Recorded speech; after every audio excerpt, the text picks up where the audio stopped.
9 will be our passage for this morning. So just by way of reminder, I think it might be good to kind of remind you how we get to our passage today. If you remember, after arriving in Haran, Jacob became quite fond of Laban's younger daughter, Rachel. He wasn't immediately aware that Laban had an older daughter, Leah, and so he had desired to marry Rachel. So he ultimately offers to work for Laban because he didn't have the dowry. In fact, there's another verse in Genesis where he basically says that he came only with his staff when he went to Laban. That's all he had, and so he agrees to work for Laban for 7 years as a dowry to receive Rachel as his wife. But you remember the story how Laban performs a little switcheroo at the last minute. So after 7 years, Jacob says, "Let me have my wife." They throw a big celebration, the wedding feast, and through acts of deception, Laban delivers Leah to him. He consummates the marriage with Leah, discovers the next morning that Laban had deceived him. So when he confronts Laban basically says, "Well, I couldn't have violated culture and the norms and everything else, and we don't give away the youngest before the oldest. In essence, I had to do it, don't blame me." But then he agrees. He said, "Look, here's the deal. Fulfill your obligation to her, and I'll go ahead and I'll give you both, 2 for the price of 1. Not really, because I'm going to make you work for another 7 years. So Jacob agrees to work an additional 7 years. So he's married to both Rachel and Leah. And if we look at chapter 29, verse 28, it says, "Jacob did so and completed her week," meaning Leah, "and he gave him his daughter Rachel as his wife as well. Laban also gave his maid Bilhah to his daughter Rachel as her maid. So Jacob went in to Rachel also, and indeed he loved Rachel more than Leah, and he served with Laban for another 7 years." So we're going to go ahead and look at this. We're going to look at 3 different things today. The first is that God saw that Leah was unloved and opened up her womb. Then we saw next, or we'll see next, that Leah and Rachel's jealousy towards one another leads to this sibling rivalry, if you will.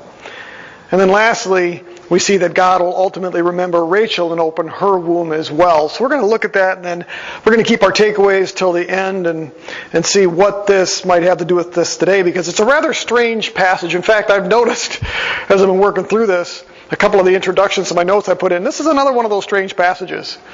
And this is one of them where you look at it and you kind of read through it and you kind of go, what am I going to do with this? It's basically a battle between 2 sisters, and how is that going to apply to our lives? So we'll try to bring it all together and some things that we can learn. We're going to have to look at the principles behind these verses this morning. But let's go ahead and look at just the first 5 verses or so. God sees that Leah was unloved, and so he opens up her womb. Start in chapter 29, verse 30. "So Jacob went into Rachel also, and indeed he loved Rachel more than Leah, and he served with Laban for another 7 years. Now the Lord saw that Leah was unloved, and he opened up her womb, but Rachel was barren. Leah conceived and bore a son and named him Reuben. For she said, 'Because the Lord has seen my affliction, surely now my husband will love me.' Then she conceived again and bore a son and said, 'Because the Lord had heard that I am unloved, he has therefore given me a son also.' So she named him Simeon. She conceived again and bore a son and said, 'Now this time my husband will become attached to me, because I have borne him 3 sons. Therefore he was named Levi.' And she conceived again and bore a son and said, 'This time I will praise the Lord.' Therefore she named him Judah. Then she stopped bearing." Now this word in verse 30 is translated unloved. I think is that unloved, verse 31 actually. It's essentially the same Hebrew word that's translated hate in other places. So it's not just unloved, it construes a little bit more than that. It's possible that just hyperbole is simply being used here, that, because he loved Rachel so much, in comparison, he hated Leah. It's possible that we're looking at some hyperbole here, but I think probably something else. Think about this for a moment. Jacob was not in love with Leah. He was in love with Rachel. He worked 7 long years for Rachel. That was the agreement. In fact, the text earlier tells us that those 7 years were like days to him. And so on his wedding night, he gets deceived by Laban, and he marries Leah. I find it difficult to believe, and this is speculation. Dustin and I try to do a decent job of telling you when we're speculating and when the text tells us something specifically. So this is speculation. But I find it very difficult to believe that Leah probably wasn't aware of what was going on. After all, she had to have known Jacob was living with Laban. He had to have seen the interaction, the fondness that he had for Rachel. She likely knew the agreement. But yet, somehow, she, under her father's direction, goes into Jacob. There was likely some deception there on her part as well. Now, can I say that? Absolutely, since the text doesn't tell us that. But it's likely that she was at least aware of what was going on. Can you imagine for a moment what Jacob must have felt towards Leah? He had been deceived. He now has a wife he doesn't want. And we'll see in the interaction here that there wasn't any fondness. And that might be why the word unloved or Jacob hated Leah might be used here. There was likely some animosity. But I think it also suggests that he didn't treat her very well. That usually goes along with this concept of hating someone, not loving someone, because as we all know, oftentimes in the Scripture, the word for love is an action word. To love someone doesn't just mean fondness towards them, it's the way you behave towards them, it's the way you act towards them. For God so loved the world what? That he was just really affectionate toward us. That's not what the passage says. For God so loved the world that he gave. That's the concept of biblical love. When Paul talks about a husband loving his wife, it says what? He's supposed to nourish and cherish her, because Christ does that with us. So love is an action word in much the same way hate is an action word too. And so likely what's being conveyed by this verse, that he loved Leah or loved Rachel but hated Leah, probably implies that there was some strong feelings of dislike, some maybe improper treatment towards her. And so as God is looking down, what this passage tells us is that when he looks down and he sees Leah's plight, you guys pronounce it Leah or Leah? Is it Leah? Some, I've heard it both ways. You may hear me alternate this morning just to keep both sides happy. But when God looks down and sees her plight, when he sees her distress, he responds to her. I want you to take a look at this. It says that, now the Lord saw, verse 31, that Leah was unloved, so he opened her womb. But Rachel remained barren. This exact phrase, Yahweh saw, or the Lord saw in your translations, is used 8 times in the Old Testament as far as I can tell. And in every instance, it precedes a time where God acts on behalf of what he had seen. So when you see this, Yahweh saw. It's not just, well, he was aware of it or he could see it. It's that God was going to do something about it. Because God seeing something implies that God is going to act, and that's exactly what we see here.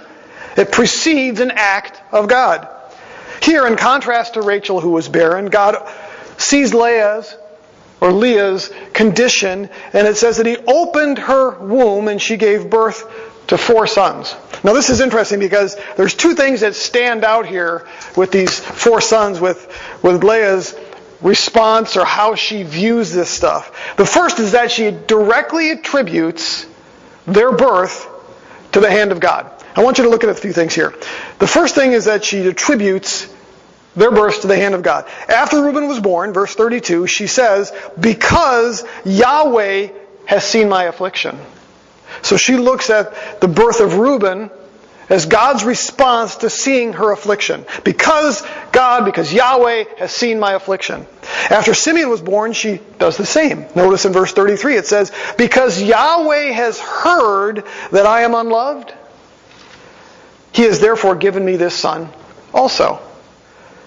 Even after Judah was born, look at what she says in verse 35. This time I will praise Yahweh. Why? Because He has given her a son. So the first thing we see is that she attributes their birth directly to the hand of God. He had opened her womb, she has these 4 children, and she recognizes that this is all God. The second thing that stands out is that she hoped by God providing her with children that Jacob would finally love her. That it would rectify her distress. That it would fix the very thing that was broken between her and Jacob. Verse 32, after Reuben was born, she says, surely now my husband will love me. After Levi was born, verse 34, she says, now this time my husband will be joined to me because I have borne him 3 sons. And so what we see here with Leah is God looks down and He sees the distress that she's under. And He answers her by providing her with 4 children, all boys. And she looks at that and she recognizes that this is the hand of God, and she assumes by looking at that God is going to rectify the situation she's in, answer her distress, and ultimately, what she desires most of all is the love of her husband, the affection that is due her as his wife. So that's how the passage begins. But now, because of that, all of a sudden we next see this rivalry between the 2 sisters. And we will see them kind of go back and forth in this rivalry. It's a good old-fashioned sibling rivalry, if you want. The way I look at it here is Rachel wanted justice and vindication from God in the form of having children. She wanted something ultimately that Leah had. Leah now has children. And what stirs Rachel is that she's barren still. She wants what Leah has. Creates jealousy. On the flip side, Leah wanted love and affection from Jacob. You see, Leah wanted something that Rachel had. So they both wanted something that the other person had that they did not have. And so, like it so often does, it creates this rivalry, this fighting between them. I think I shared last week that Amy and I have been addicted to Cobra Kai of all silly shows. And boy, the amount of drama, the amount of rivalry in there because of this group wanting what this group has or this person wanting what this person has and all the stuff that goes back and forth, that's often the case. And so we see that with these 2 sisters now. So, the first thing we're going to see here with this is that Rachel seeks justice and vindication from God in the form of children, but she does it through her maidservant. Look at verses 1 through 8 of chapter 30. Now Rachel saw that she bore no children to Jacob. So she became jealous of her sister and said to Jacob, "Give me children or else I die." Then Jacob's anger burned against Rachel, and he said, "Am I in the place of God, who has withheld from you the fruit of your womb?" She said, "Here is my maid Bilhah. Go into her that she may bear on my knees, that through her I too may have children."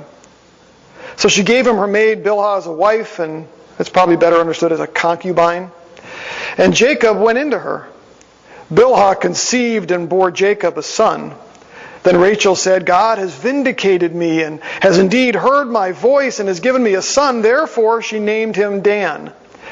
Rachel's maid Bilhah conceived again and bore Jacob a second son. So Rachel said, "With mighty wrestlings I have wrestled with my sister, and I have indeed prevailed." And she named him Naphtali. So Rachel sought this justice and vindication from God by giving her maidservant. We all know the custom. We've talked about this before. If a wife was barren in the ancient Near East, it was a sort of a disgrace. And so if she had a maidservant, she could give that maidservant to her husband as a concubine who would then hopefully conceive, but those children would be considered hers. We saw that with Sarah and Hagar. And so that's exactly what we see here. First thing she does, though, is she confronts Jacob. Give me children! She blamed him for it. Unplaced jealousy and wrath against her husband. But he responds with anger of his own, saying, I'm not God. If I can paraphrase, talk to him about it. I can't do anything about that. And so he now got this jealousy causing some conflict between Rachel and Jacob as well. But she decides to follow in the footsteps of Abraham's wife, Sarah. Does what a good wife back then would do, if I can say it that way. If you think about what's going on here, again, it's all about trying to be vindicated. She looks at her sister as having been able to produce offspring for her husband. She wants that desperately herself, and she sees that as an injustice. Her plight, her suffering is an injustice. And so she seeks to rectify that through her own worldly, earthly means, if you will. She says that in verse 6, God has vindicated me. Those are her words. He's heard my voice. He's given me a son. The second son she has, she uses this interesting phrase here, with mighty wrestlings I have wrestled with my sister, and I have indeed prevailed. You notice the repetition of the phrases there. Different translations kind of handle this differently. There's some question as to whether or not she's really referring to wrestling with God, because that's literally what it says. I've wrestled with in my wrestlings with God. However, there's some evidence in the scriptures where a phrase like that is really simply a way of referring to something as mighty or great. So another way to look at this is, in my great struggling. It's much like, my battle with God. It's not that I'm battling with Him, but it's as big as a battle with God might be. And so there's other examples in the Scripture where that's used. So we're not really sure if she's saying that I've wrestled with God, or if she's really saying my mighty wrestling. I lend towards the second, partly because of what the rest of the verse there says. Basically, she says, with mighty wrestlings. That's why the New American Standard translates it that way. Yours may say, in my wrestlings with God. But again, the general idea here is that a wrestling with God means a mighty wrestling. So she says, with mighty wrestlings I have wrestled with my sister. So she sees this as a great struggle, but now she's finally prevailed in her struggle because the Lord has opened her womb, or opened the womb of her maidservant and given her children. So we see how she is seeking vindication through this worldly means. Now, when it comes to Leah, because now Leah's also stirred up too. She's had something that her sister didn't have, but now in some respects her sister's on equal footing. And now that stirs jealousy in her as well. And if you think about it from her perspective, she wanted children so that she could earn the love and affection of her husband. Well, if she has that, and Rachel doesn't, who's he going to love, at least from her perspective? But now that Rachel has children, we're back to an even playing field in some respects. Jacob's going to love her. That's what's going on in her mind. So it begins to stir up some jealousy in Leah now as well. She had already borne him 4 sons, but it says she was no longer bearing children. Is she now useless to him because of that in her mind? So what does she do? She takes her maidservant Zilpah. She gives her, and ultimately she conceives. She bores Gad, and she replies, how fortunate, meaning I'm fortunate now because, again, I'm having more children. They're not really mine, but they are mine, right? The second, he bears a second, Asher, and she declares, happy am I, for women will call me happy. So now she's got 6. So what's she doing? Well, she's trying to earn Jacob's affection through having more children. But there's something else she does. She's going to try to gain Jacob's affection through bargaining as well, and through additional sons. So I want you to look at verses 14 through 21. Actually, we're going to start down in Verse 9, when Leah saw that she had stopped bearing, she took her maid Zilpah and gave her to Jacob as a wife. Leah's maid Zilpah bore Jacob a son. And Leah said, how fortunate! So she named him Gad. Leah's maid Zilpah bore Jacob a second son. And she said, happy am I, for women will call me happy. So she named him Asher. We've already covered those verses. Now look at what happens in verse 14. Now in the days of the wheat harvest, Reuben went and found mandrakes in the field, and brought them to his mother Leah. Then Rachel said to Leah, please give me some of your mandrakes. But she said to her, is it a small matter for you to take my husband? Ouch. And would you take my son's mandrakes also? So Rachel said, therefore, he may lie with you tonight in return for your son's mandrakes. When Jacob came in from the field in the evening, and Leah went out to meet him and said, you must come in to me, for I have surely hired you with my son's mandrakes. So he lay with her for the night. God gave heed to Leah, and she conceived and bore Jacob a fifth son.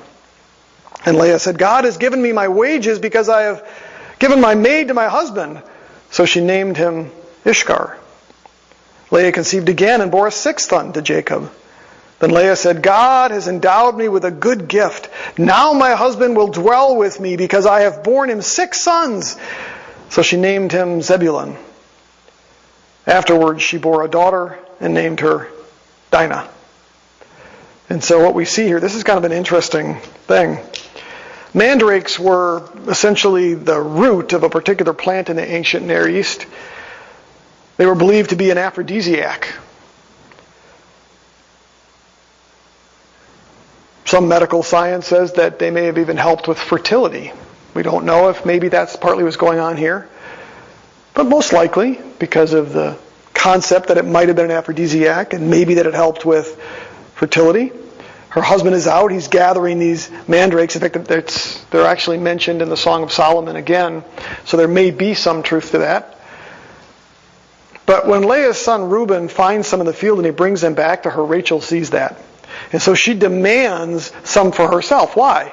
Obviously, if it helps her become pregnant, remember she's barren. So she thinks it's going to help her maybe conceive. We don't know for sure, but that's likely what's going on here. So Leah's response is rather blunt. Look at verse 15 again. Is it a small matter for you to take my husband? That stings, doesn't it? But from her perspective, it's probably true. Because she married Jacob. Remember? That first night. Rachel came afterwards. Was given the same week, but nonetheless, she first married Jacob. He's my husband. You've now taken him. So isn't that enough that you've done that? Now you want to steal my mandrakes, meaning what? You want my husband too. You want these as an aphrodisiac. You want these to help you to conceive. So is it a small matter for you that you take my husband, and would you also take my mandrakes too? The two go hand in hand. So Rachel ends up cutting a deal with Leah then. She basically, Leah, gives Rachel mandrakes, but then Rachel says, you can have my husband in exchange for those mandrakes. And so what happens? Jacob comes back in. Leah runs up to him and says, guess what? I've hired you. I traded some mandrakes for you tonight. And that's the weird part. I don't really understand that. Because they obviously had been sleeping together before because she got pregnant. So how this all works out, I really can't answer it for you. Maybe some things had changed. Maybe it had been a while. Maybe after she stopped conceiving, Jacob stopped sleeping with her. We don't know. But she, in essence, hires Jacob back. They're together, and she ends up getting pregnant not once but twice. And so she ends up having more children. Zebulun and Dinah, what the text tells us. But it's interesting because she still has this idea that by providing children to Jacob that it will somehow rectify her situation. She says, maybe he'll now dwell with me. Maybe he'll live with me instead of living with her. That's the great hope. Now, what about poor Rachel? So far, Rachel's still barren. She still has her plight, if you will. She's been able to produce 2 children through her maidservant, but ultimately, Leah's had 6 of her own, plus 2 by a concubine. Poor Rachel's all by herself. Well, God remembers her as well. Look at verses 22 through 24. Then God remembered Rachel.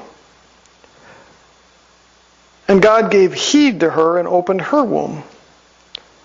So she conceived and bore a son, and she said, God has taken away my reproach. She named this son Joseph. And we all kind of know what that is.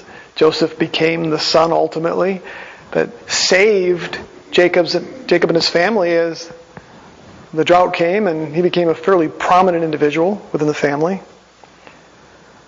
So she named him Joseph, saying, may the Lord give me another son. And so now we see this similar phrase here again, God remembered. And again, that's a key phrase. I want to read just some other verses for you where we see that same phrase used elsewhere. It's a pretty awesome statement. It means God is about to do something on somebody's behalf. In Genesis 8:1 it says, but God remembered Noah and all the beasts and all the cattle that were with him in the ark, and God caused the wind to pass over the earth, and the water subsided. God was going to now bring the ark onto dry land and save Noah and his family. Why? Because God remembered Noah. Genesis chapter 19, verse 29.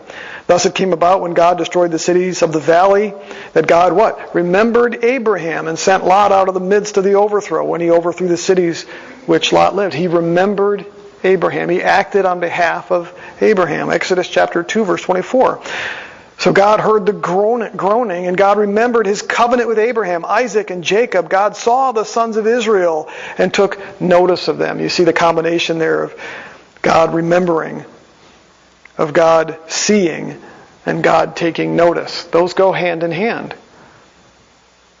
1 Samuel 1, verse 19, and Elkanah had relations with Hannah, his wife, and the Lord remembered her. And it came about in due time that Hannah had conceived, and she gave birth to a son, and she named him Samuel, saying, because I have asked him of the Lord. You remember, she had prayed for a son. She was in a very similar situation. She couldn't provide a son to her husband. It was a reproach. And so she's calling out to God, and God remembered her and gave her a son. And we see the same thing here, verse 22 with Rachel. God remembered Rachel. Notice it says that your translations may say gave heed to her, or may say listened to her. God heard her prayers and answered her in her affliction. So she conceived, bore Jacob a son, Joseph. I think there's another added benefit. Notice that she says that God had taken away my reproach. Remember, that was a terrible thing in that society. A woman's worth was tied to whether she could bear children for her husband, and sometimes the number of children. It was an agricultural society. More boys, more children meant more workers. Plus, children were seen as just a glory to their parents. And so the more children you have, the more successful you are in the eyes of people. And so she looks at this and she says, finally, the Lord has taken away my reproach. He's answered me. He's heard me. But I think there's something else in this as well. You notice when she says, verse 24, she named him Joseph, saying, may the Lord give me another son. There's a new sense of hope here, isn't there? She hadn't been able to bear children. She watched her sister continually pop out children. But not her. So she has one child, and all of a sudden now it's, may the Lord give me another one. There's this new hope. And so as God hears her and answers her, it now instills within her hope that He might do it again. Maybe she will experience what her sister has experienced. So what do we do with all this? Like I said, this is all rather interesting because you get these, basically, it starts off in a very bad situation, a dude with 2 wives, which we know is not God's intent, at least generally speaking. It worked into God's will here, and we'll see why in a moment. And because of that, in fact, even the Old Testament law gives instructions when a man marries another woman. The law dictates that he cannot mistreat the first wife. He can't diminish her rights. God wrote that into the law. Now, this is pre-law, but why would God write that into the law? Because that was common. A man might marry more than one wife, more than one woman, use her to produce children, but he doesn't treat them all with the same love and affection. And we see that here. So God wrote that into the law so that would not happen. If they chose to violate His standards and marry a second or a third or a fourth wife, they could not diminish the rights of any other of the wives they had. That's how important it was for God. And so here we see that happen. And so the story starts off with the 2 wives and exactly what we would expect to happen. At least one of them is going to feel unloved. And because of that, you're going to get rivalry between the wives. Gee, do you think that would happen anywhere else? Look in the Muslim world. It happens. Watch Sister Wives on TV. I've never seen an episode. I just see the advertisements. But you can see there's tension sometimes. They try to say it's all great, No.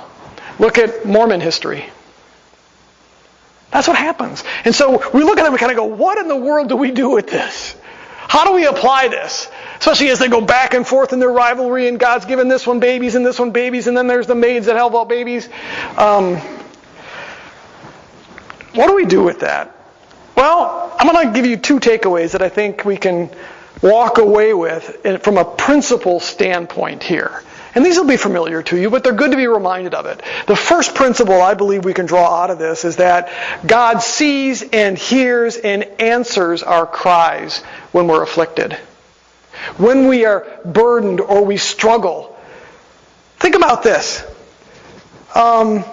We see this phrase or these phrases, God saw, heard, listened, remembered, multiple times in this passage. You don't have to turn here to each one. I'm just going to fire these off. But verse 32 of chapter 29, Yahweh had seen, or the Lord had seen. Verse 29, or chapter 29, verse 33, Yahweh has heard. Chapter 30, verse 6, it says, God has indeed listened to my voice. Chapter 30, verse 17, and God listened, or God heeded. Chapter 30, verse 22, then God remembered, and God heeded, or God listened. So that means 6 different times in these verses that we've read today, it says something about God heeding, God listening, God remembering, God seeing. We always say this. You want to figure out what a passage is about? Look at what's repeated. That's the author's way of driving home his main point. It's sort of like, I don't know if you guys learned it like I did, but as I was growing up in school, they always said, when you write a paper and you got your introduction, your body, and your conclusion, tell them what you're going to tell them, then tell them what you told them, right? Why? Repeat, repeat, repeat. And it's exactly what we see here. And so I think for us, the takeaway with this is to remember that God sees and hears and answers us when we are struggling, when we're afflicted. That's a principle we see throughout the Scriptures. The Psalms are filled with it. Psalm chapter 34, chapter 15. You can turn there if you want to. Psalm chapter 34, verse 15. Says, the eyes of the Lord are toward the righteous, and His ears are open, what? To their cry. The face of the Lord is against evildoers, to cut off the memory of them for the earth. The righteous cry, and the Lord hears and delivers them out of all of their troubles. The Lord is near to the brokenhearted. He saves those who are crushed in spirit. Many are the afflictions of the righteous, but the Lord delivers them out of all of them. I was thinking about this woman at work I've shared with you before. Her name is, I won't tell you her name. She's in the accounting department at work, and quite some time ago I remember I shared she had walked by my door. And she just said, hey Mike, how are you? And I said, great. And I said, how are you? And she's like, I'm not doing very well. And so I invited her in the office. We talked. She wept some. I was able to share the gospel with her. But she has continued to struggle with life, whether it's having to do with her son or with some surgery coming up or with issues in the accounting department. And so I see her, not all the time, but frequently enough I see her, and you can just sort of tell there's this heavy weight, and so I'll talk to her and I'll try to encourage her and I'll share about the Lord being able to carry some of those burdens for her. Well, this week she reached out to me because she had an issue with something at work. And as soon as she answered the phone, she said, I don't know what it is, but when I hear your voice, I just feel like crying. So I teased her. And I said, I'm sure there are others that would say the same thing. And she's like, I don't mean it that way. I said, I know. And she's like, it's just there's a relief just talking to you. And this is before the conversation even started. Now, unfortunately, I was struggling because I had about 6 phone calls all stacked up. I didn't have time, work-wise, to just try to talk with her more on the phone. And so I tried to encourage her, but I just look at her and I've reminded her of this. God sees. And He can help care for that. He can help. Now, I think she might be Catholic or goes to a Catholic church, but she doesn't have a relationship with Christ that I'm really aware of at this point. And so the hope is that she'll come to recognize that her burdens can be carried by Christ, because I am absolutely convinced that the Lord is hearing her. Saved or unsaved, I think the Lord is looking down on her and wants to answer. He sees her plight. Why? Because God's heart is toward those who are crushed, those who are weary. Jesus Himself said what? Come to me, all who are weary, and I will give you rest. And again, when we take this all the way back to the gospel, it says, while we were yet sinners, Christ died for us. God didn't have to do what He did. We had offended Him. Romans chapter 1 tells us that we looked at the creation and we started worshiping it instead of the Creator, that we turned our backs on Him. In spite of everything that He's revealed. That's our life, right? And as a result, Proverbs tells us that the way of the wicked is difficult. Our lives are filled with frustration, with anxiety, with all kinds of afflictions. The greatest affliction being sin and the penalty for that. And God looked down on us and He answered. He saw our affliction. And the New Testament tells us that if He saw that and He was willing to send Christ for us, what will He not do? So when we face affliction like Rachel and Leah in this life, it says God hears us. God sees it. God remembers us. And what does that mean? That He just sits up there and goes, I'm aware of it. No, because every time we see this in the Scriptures, it means that God acts on our behalf. He's there. He wants to answer. He wants to help. And He did that for them.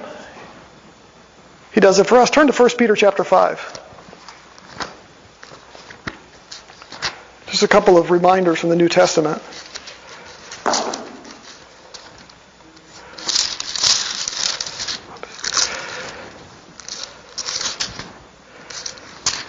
1 Peter chapter 5. Down in verse 6, therefore it says, humble yourselves under the mighty hand of God, that He may exalt you at what? The proper time. Why? Or when? Casting all your anxiety on Him. Why? Because He cares for you. He says, be sober in spirit, be on alert. Your adversary, the devil, prowls around like a roaring lion, seeking somebody to devour. Resist him. Firm in your faith, knowing that the same experience of suffering are being accomplished by your brethren who are in the world.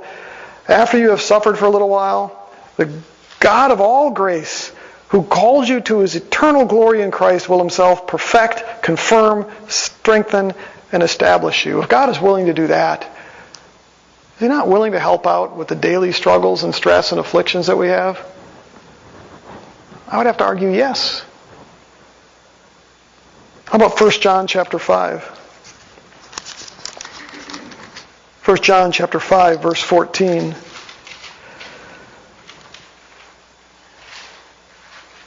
This is the confidence which we have before Him, that if we ask anything according to His will, what does it say? He hears us. And if we know that He hears us in whatever we ask, we know that we have the request which we have asked from Him. Now again, that's not a blanket, Lord, I need a new Mercedes.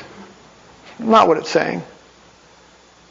But it's saying that when we cry out to God, He hears us, He answers us, and He acts on our behalf. It's a pretty amazing God. What that ought to do is bolster our confidence and our faith and trust in Him, much like it did with Rachel. That first child, and she says, may God give me another one.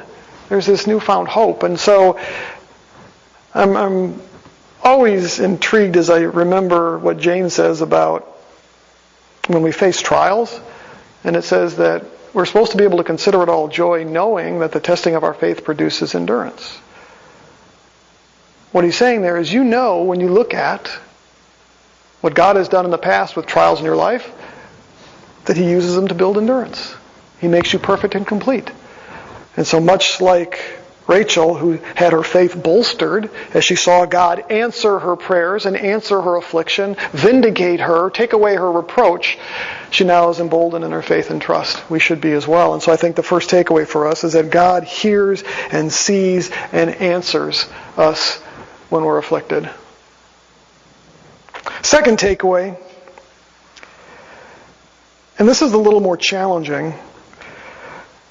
God takes the affliction that we face, the suffering that we endure, the troubles in this life, and I believe He uses those to fulfill His purpose and plan. Think about that for a moment. When it comes to Rachel and Leah, what purpose would their suffering and affliction have served? Well, Ruth tells us, Ruth chapter 4, verse 11, all the people who were in the court, and the elders said, we are witnesses. May God make the woman who is coming, and she's talking about the marriage here. May the Lord make the woman who is coming into your home like, look at this, Rachel and Leah, both of whom built the house of Israel. Think about this for a moment. When Jacob leaves Laban, a couple of chapters ahead of us here, and he starts heading back to the land of promise, where God has promised His inhabitants will take over the land and ultimately will be like the sand of the sea and the stars of the sky. He leaves with 12 children, 11 boys, 1 girl. And those 11 boys and 1 girl, plus another one that Rachel will have, are the 12 tribes of Israel. And so God used this rather weird and sort of twisted story of battling wives and a rivalry with one another. He uses that to build Israel, to fulfill His promises to Jacob. Now, I'll be real honest. I struggle sometimes when God uses bad things for good, or when He uses sin to accomplish His purposes. It doesn't make Him responsible for it, but because He's sovereign, He turns everything to meet His purposes. And so He used this situation, all the muck and the mire and the rivalry, He used all of that to build Israel, to fulfill His promises.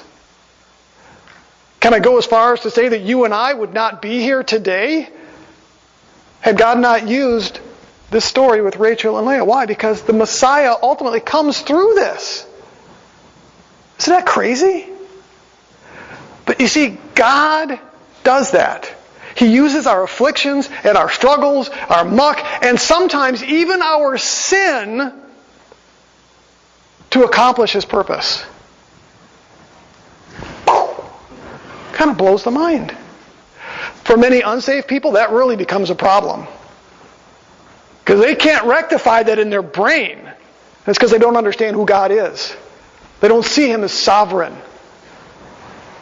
And so we look at this, and God used their affliction, their hardship, their battle, their struggle between each other. He actually used that to accomplish His will and His purpose. Romans chapter 8. we turn here quite often, and we always read the verses about, how God will never be separated from God, and et cetera. But there's a few verses before that. Romans chapter 8, verses 26 through 28. Romans 8:26. In the same way, the Spirit also helps in our weakness, for we do not know how we ought to pray as we should. But the Spirit Himself intercedes for us with groanings too deep for words. And He who searches the hearts knows what the mind of the Spirit is, because He intercedes for the saints, what? According to the will of God. And we know that God Himself causes all things to work together for good for those who love God, to those who are called according to His purpose. Did you catch that? This is about, essentially, us going before God in our afflictions and not even knowing how we're supposed to pray. But because we have the Holy Spirit, He intercedes and prays on our behalf to the Father. Because the Father knows the Holy Spirit's mind. He takes that and He then uses that, works it according to His purpose and plan, which includes our good, but ultimately His purpose. And so He can take the muck and the mire, the affliction we face, and even when we don't know how to pray, God knows how to pray. The Spirit prays on our behalf, and God takes that and works it together for good according to His purpose. One last passage, 2 Corinthians chapter 4.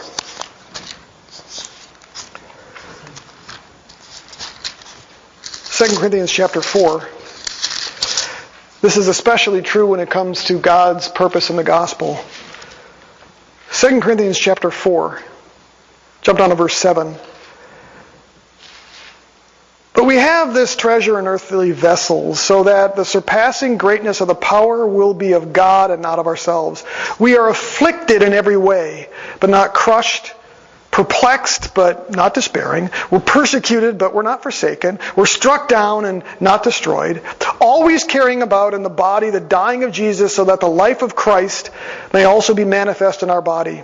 For we who live are constantly being delivered over to death for Jesus' sake, so that the life of Jesus also may be manifest in our mortal flesh. So death works in us, but life in you. But having the same spirit of faith, according to what is written, I believe, therefore I spoke. We also believe, therefore we speak, knowing that He who has raised the Lord Jesus will also raise us with Jesus and will present us with you. For all things are for your sake, so that the grace which is spreading to more and more people may cause the giving of thanks to abound to the glory of God. Therefore we do not lose heart, but though our outer man is decaying, yet our inner man is being renewed day by day. For momentary light affliction is producing for us an eternal weight of glory far beyond all comparison. While we look not at the things which are seen, but the things which are not seen, for the things which are seen are temporal, but the things which are not seen are eternal. What's the point of that passage? Paul is talking about the daily affliction that he suffered under and that we suffer because of our relationship with Christ for the sake of the gospel. And he's saying here that God takes that suffering, those afflictions that are related to our walk with Christ in this world, and uses it to accomplish His purpose. And so, even when the suffering we face is related to the gospel, or our witness as Christians, God even takes that and uses that for His will and purpose. In fact, that's the way it's supposed to work. We're told that we would suffer for the sake of the gospel. And even that, even our persecution, even when we think the world is winning against us, God will ultimately work all that together for good. He hears us, even in that. And that's a hard one sometimes for me, because I think about, I routinely I have a news feed that tells me about persecution in the world. And I see these Christians all over the world that are suffering severely, and you wonder sometimes, why does God allow that to happen? And yet in some of those places, the gospel is spreading like wildfire. God is using their persecution, their affliction, to further His purpose. Much like He did. I just picked up a book called After Acts. It's about what does tradition say about the martyrs of the early saints, the apostles, and some of the early church. God used all of their suffering, all of their affliction, to accomplish His purpose and His will, just like He did with Rachel and Leah. And so I think as we look at this passage this morning, we see these two things. God hears and sees and answers us in our affliction, but He will also use that affliction to accomplish His purpose and His will, which ultimately works out for our good. Does it not?